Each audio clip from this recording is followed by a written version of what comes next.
беше, може би, мигът, в който се докоснах до теб и слях пръстите си.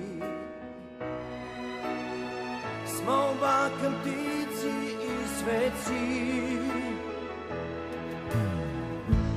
лунна в мен пожар, сякаш лятото.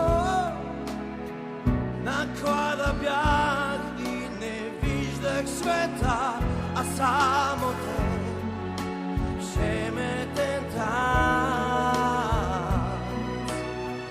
Как те понасям